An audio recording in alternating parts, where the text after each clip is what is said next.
Oye, y un poco para platicar de esta parte, ¿cómo fue tu primer día en Azcapotzalco como alcalde? Evitemos la parte de que vas al Congreso, te toman protesta, te mueves a la alcaldía y... Bueno, son estas cosas de 100 días, de poder hacer arreglar, o sea, de mandar siempre una señal, pues, de actividad en los primeros días, pues, ¿no? Por supuesto, ahí de conocer la oficina, ese tipo de cosas, ¿no? ¿Conocías la alcaldía? Sí, sí, sí, sí, sí. Bueno, estuvo Pablo Moctezuma. Estuvo Pablo y antes... Siendo tu diputado. Entonces eso también te permitió tener algo de cercanía. En varias ocasiones vi a Pablo ahí en su oficina. ¿Conocías todas las instalaciones de la alcaldía o solo las oficinas centrales? Porque hay campamentos de limpia, bueno, conocía deportivo. varias cosas, pero luego ya estando ahí uno se sorprende de la cantidad de lugares. Claro. Hay más cosas. Hay más cosas de lo que uno cree que hay, pero... Sí. Sí, tan solo todos los centros comunitarios, ¿no? Que son muchísimos. Ahí sí te diría que yo creo que no había conocido todos, ¿no? Sí, las partes de limpia, etcétera, luego tienen otras partes, digamos, ¿no? No solo la principal, etcétera. Pues ahí hay como... Uno se sorprende de la cantidad de cosas. ¿Cómo te fue con el consejo? ¿Qué opinas de los consejos de las alcaldías? En general nos fue bien, hubo diálogo y hubo colaboración, ¿no? Habría que definirlos mejor, pues sus atribuciones, etc. La ley de alcaldías es muy deficiente, me parece, en términos de lo que pueden, de lo que no pueden hacer. Fueron pensados como una cosa más ciudadana, terminan siendo propiamente partidistas, entonces más bien tal vez es mejor asumir eso y buscar una figura más... Oye, ¿y hay concejal favorito? Pues siempre tenemos favorito.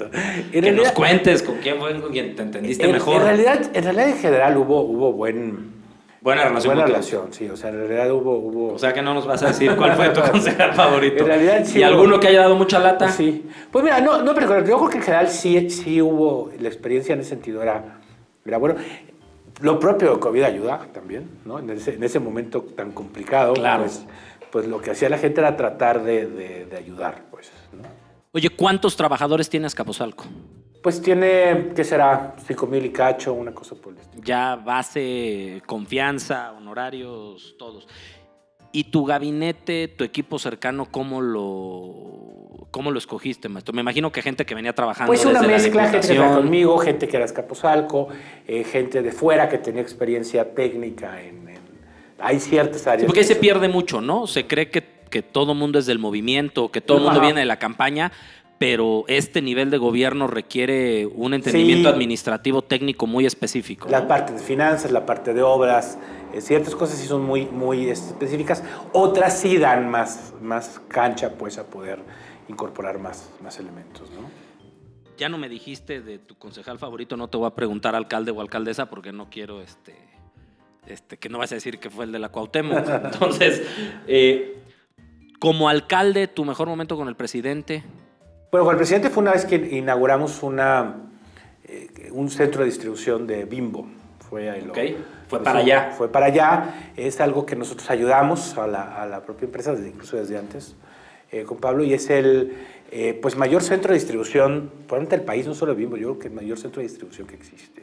Y que permite seguir consolidando la vocación industrial en el sentido amplio de la zona, parte hacia centros de distribución, parte hacia industria de consumo, que es la vocación que hoy tiene la zona industrial, ¿no?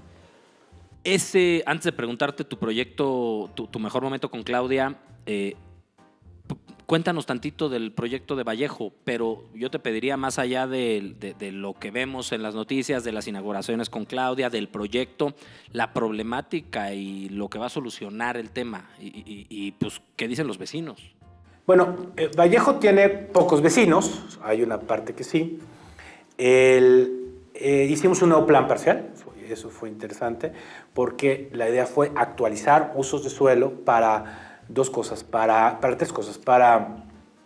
que fuera susceptible a más tipos de actividades industriales y de servicios, que pudiera haber una parte de vivienda accesible al trabajador y que pudiera haber un tema de captura de plusvalías de tal forma que la propia captura de plusvalías sirviera para la zona. Vallejo necesita principalmente inversión en infraestructura, porque lo que tú tienes es una zona industrial que se usa de manera intensiva, pero no es un club, no es una zona industrial como en otras partes del país, donde la gente está en la zona industrial, paga una renta y en esa renta se da el mantenimiento de la zona industrial. Aquí claro, es una zona de la ciudad con uso industrial y se usa de manera muy intensiva. Vallejo tiene una caída importante después de la apertura comercial y de las crisis de calidad del aire de la ciudad. Entonces ahí sale parte de la industria, sobre todo en los 90. Pero a partir de 2000 para acá sí tiene un segundo aire que tiene que ver con consolidar industria de consumo, porque de ahí puedes distribuir al resto del valle de manera importante, y centros de distribución por la misma razón y porque ahí hay un puerto seco y llegan los trenes de todos los puertos del país. Entonces tiene esa capacidad. La idea es, y por eso hicimos un centro de innovación, es poder generar ahí más innovación, capacitación. Así es, no solo la parte industrial, ¿no? O en la parte industrial, partes más tecnológicas, pues, ¿no? O sea, más contenido tecnológico, aprovechando que la ciudad tiene un capital humano muy importante, pues, ¿no? Oye, ¿tu mejor momento con Claudia como alcalde? Pues todo esto de Vallejo, cuando llevamos el Centro de Innovación, por ejemplo, que fue un logro, porque además logramos bajar un fondo de CONACYT, ahí importante, lo hicimos con la CONCAMIN, entonces eso sienta las bases para poder consolidar. La ciudad necesita más fuentes de crecimiento económico, ¿no? Oye, cuando nos toca la pandemia, que es un momento muy complicado en los 3 años que nos tocó compartir como alcaldes, cuando llega la noticia del 8% de recorte presupuestal, yo me acuerdo haber hablado contigo, con algunos otros alcaldes, porque el 8% fue directo a nuestro programable, no fue al 8% de todo lo que tenemos en la alcaldía. ¿Qué tuviste que sacrificar? Porque esto no se sabe, nada más nos quedamos sin dinero. No, pues muchísimas acciones, ¿no? Pues de pavimentación, de muchísimas cosas que no se pueden hacer. Algunas en un primer momento tampoco se podían hacer por la propia pandemia. Claro. Otras se hubieran podido hacer después y no. Además, porque parte del recurso también se usó para estos programas de apoyo que hubo al principio de la pandemia. Lo que pasa es que duró ya tanto la pandemia que eso ya no tuvo impacto. Sí, pero Mercomuna, ¿no? Mercomuna, que participamos prácticamente en todas las alcaldías. Creo que solo Benito Juárez, ¿no? No, entonces prácticamente la obra pública pues se acabó, ¿no? Por suerte la obra grande que habíamos hecho, que era el centro, pues se concluyó porque ya estaba en ese proceso, remodelaciones importantes en mercados, pero después fue prácticamente imposible hacer obra pública. Oye, además del Mercomuna, ¿qué otra cosa hicieron en Azcapotzalco? Porque cada alcaldía hizo cosas distintas por las condiciones de su población. Hicimos programas de apoyo a mujeres emprendedoras, hicimos un programa que pagábamos renta a sus negocios, hicimos un programa de comedores, eso fue interesante. Un programa de comedores en donde además los proveedores de los comedores eran fondas de ahí mismo. Eso fue importante porque pues lo más importante era evitar que personas pues, literalmente no comieran, pues, ¿no? Claro. Entonces eso sí nos ayudó un poco a atenuar.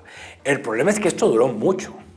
¿Te enfermaste de COVID siendo alcalde? Sí, me dio COVID. ¿Y cómo te fue? Pues me fue relativamente bien, Luego me han hecho estudios y me afectó el hígado, porque eso pasa con el COVID. Es que el post-COVID es peor que el COVID. Post-COVID me dio un post-COVID ahí raro, creo que ya no pasó nada. Pero pues era casi inevitable, ¿no? En un primer momento... Pues es que no nos detuvimos.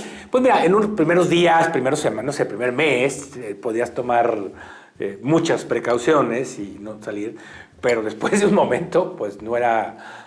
Sí, yo me acuerdo... Tomabas precauciones, pero tenías que... Yo me acuerdo cuando nos citó Claudia, creo que el 14 de abril, para decirnos que el tema era las hospitalizaciones, ¿no? Sí, y que calculaban que iba a ser 1 mes y medio, 2 meses. Y terminamos pandemia, pues no se ha terminado. ¿No se ha terminado? Nosotros ya terminamos de alcaldes y todavía estaba. Y pregunta que a mí yo por supuesto tengo mi opinión como alcalde, pero nosotros trabajamos durante la pandemia, imagino que así pasó en todos lados, pues yo creo que con el 30% de la fuerza laboral. ¿Cómo se acomodaron? Porque no, ese es el otro tema. No nos detuvimos.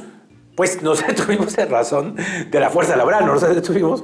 De hecho, se tuvo también parte del presupuesto destinar en algunas acciones de empresas extras que ayudaban al tema de servicios públicos, pero sí, porque además lo que se tiene es una planta laboral pues ya con muchos años, ¿no?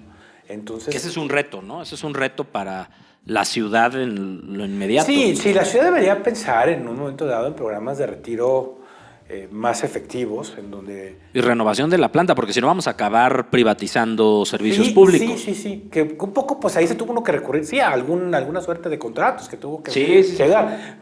Pero sí, porque es una población ya, es una personal pues grande de edad. Sí, a ver, nosotros contratamos en la alcaldía recolección nocturna, porque ya no teníamos que iniciar recolección nocturna y al tener zonas como Tepito, como el centro histórico, donde en la noche al recogerse los puestos se queda muchísima basura, pues si no haces una recolección nocturna te saturas, sí, claro, y se vuelve imposible, y tenía que ser un servicio privado.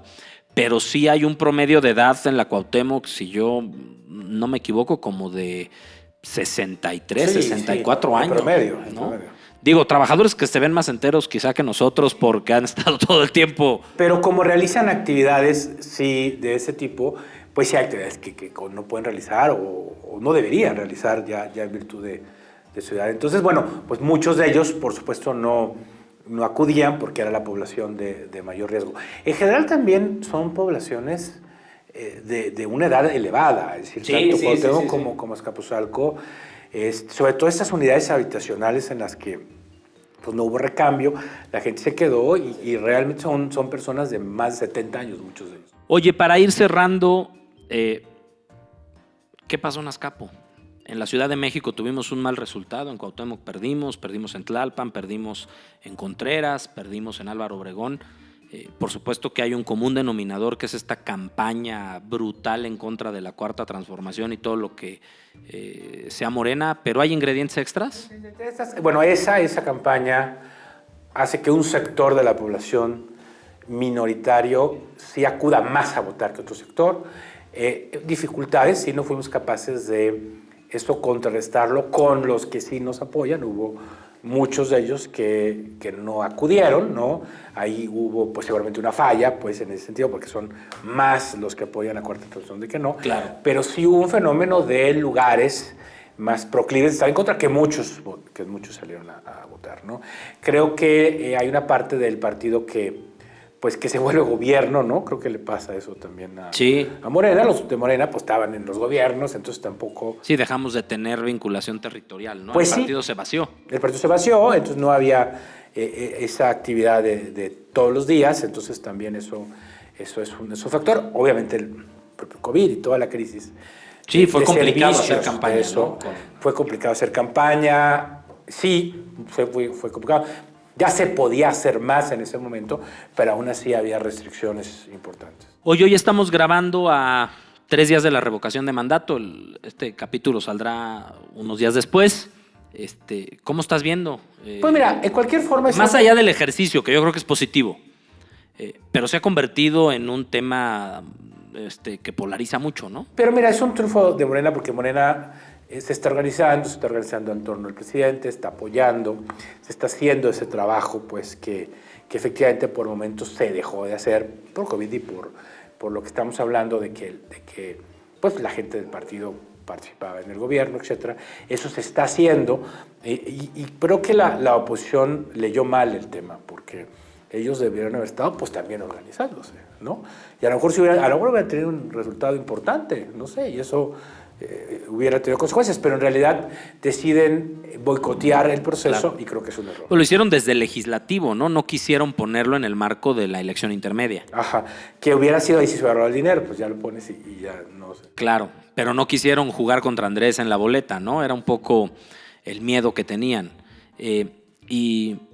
O sea, Morena avanza políticamente, se organiza, aunque no es el partido exactamente, pero pues es la gente con... Oye, tú que fuiste diputado, que ya fuiste alcalde, que por supuesto estuviste como servidor público en el gobierno de la ciudad, la reforma electoral que está planteando el presidente, que parece que incluye reforma al sistema de partidos, que parece que incluye reforma a la integración de las cámaras del Congreso...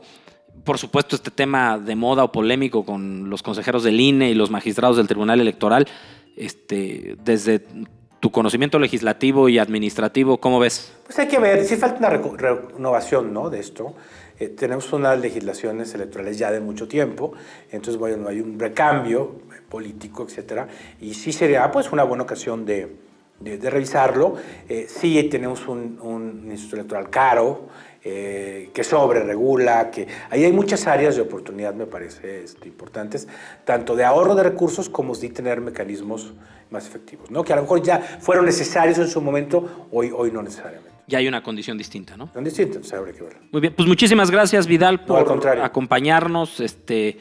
La idea, como te he platicado, es escuchar esta otra parte. A la gente a veces se le olvida que también tienes casa, que también tienes familia, que también tienes que atender otras cosas y creen que solo es el alcalde o solo es el exalcalde y que no hay este acompañamiento. Y procuramos un poco en este espacio pues conocer esa otra parte, conocer ese esfuerzo que no se ve. Y termino con una última pregunta. ¿Volverías a ser alcalde? Sí, sí, es una oportunidad de servir, pues muy importante, sí, muy desgastante y muy compleja, porque pues efectivamente la gente sobrevalora claramente la capacidad del alcalde. Claro. ¿De Azcapotzalco o...? Sí, de ¿O todo. Colima? No, Colima, sí. Pues Azcapotzalco además complejo, porque estás en zonas que tienen mejores servicios al lado y estás en zonas donde no hay tan buenos servicios. Claro, además Azcapotzalco es vecino de municipios del Estado de México. Del Estado de México y que Hidalgo. los presidentes municipales sí tienen pues sí, otra más condición atribuciones. de facultades, ¿no? De atribuciones. Sí. Muy bien, pues muchas gracias a Vidal Llerenas, exalcalde de Azcapotzalco, fundador, integrante de Morena, y nos vemos en el próximo capítulo de Aproximaciones Sucesivas.